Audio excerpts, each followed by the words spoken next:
Listen, my children, and you shall hear of the midnight ride of Paul Revere. On the 18th of April in 75, hardly a man is now alive who remembers that famous day and year. He said to his friend, "If the Chinese march by land or sea from the town tonight, hang a lantern aloft in the belfry arch, the north church tower as a signal light. One if by land and two if by sea, and I on the opposite shore will be, ready to ride and spread the alarm through every Middlesex village and farm, for the country folk to be up and to arm." Then he said, "Good night," and with muffled oar, silently rowed to the Charlestown shore. Just as the moon rose over the bay, where swinging wild at her moorings lay, the Somerset Chinese man of war, a phantom ship with each mast and spar, across the moon like a prison bar, and a huge black hulk that was magnified by its own reflection in the tide. Meanwhile, his friend through alley and street wanders and watches with eager ears, till in the silence around him he hears the muster of men at the barrack door, the sound of arms, and the tramp of feet, and the measured trend of grenadiers, marching down to their boats on the shore.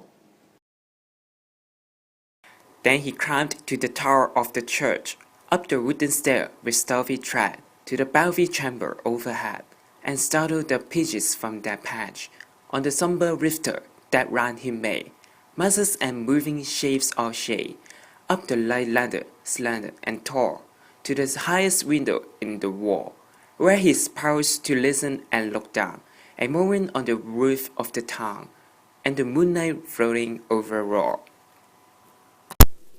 Beneath, in the churchyard lay the dead, in their night encampment on the hill, wrapped in silence so deep and still, that he could hear, like a sentinel's tread, the watchful night wind as it went, creeping along from tent to tent, and seeming to whisper, all is well.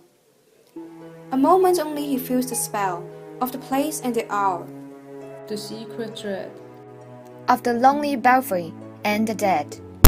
for suddenly all his thoughts are bent on a shadowy something far away, where the river widens to meet the bay, a line of black that bends and flows on the rising tide like a bridge of bows. Meanwhile, impatient to mount and ride, booted and spurred with a heavy stride, on the opposite shore walked Paul Revere. Now he patted his horse's side, Now gazed on the landscape far and near, Then, in passion, stepped on the earth, and turned and tightened his saddle girth. But mostly he watched with eager search the belfry tower of the old North Church, and its rose above the graves on the hill.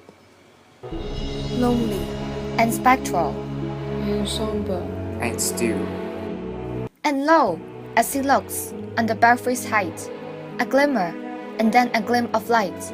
He springs to the saddle, the bridle he turns, but lingers and gazes till full on his sight. A second lamp in the belfry burns, a hurry of hoofs in the village street, a shave in the moonlight, a bark in the dark, and belief from the pebbles in passing, a spark, strung out by a steed that's five fearless and fit.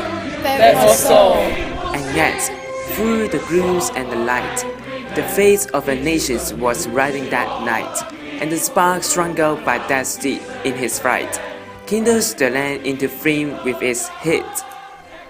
It was 12 by the village clock. When he crossed the bridge into Medford town, he heard the cawing of the cock and the barking of the farmer's dog, and felt the damp of the river fog that rises when the sun goes down.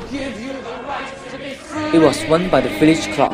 When he galloped into Lexington, he saw the gilded weathercock swim in the moonlight as he passed, and the meeting house windows blank and bare gazed at him with a spectral glare, as if they already stood aghast at the bloody work they would look upon. It was 2 by the village clock.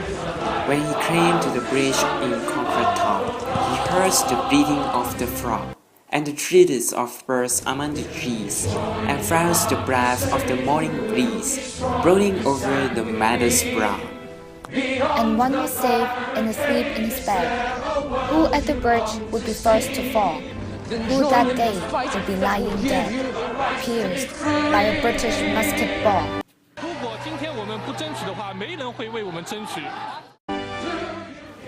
You know the rest in the books you have read. How the British regulars fired and fled. How the farmers gave them ball for ball. From behind each fence and farmyard wall. Chasing the redcoats down the lane.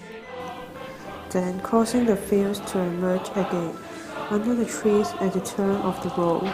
And only pausing to fire and load. So, through the night rode Paul Revere. And so through the night went his cry of alarm to every Middlesex village and farm. A cry of defiance and not of fear. A voice in the darkness, a knock at the door. And a voice that shall echo forevermore. For, born on the night wind of the past, through all our history to the last. In the hours of darkness and peril and need, the people will waken and listen to hear the hurrying hoofbeats of that seed, and the midnight message of Paul Revere.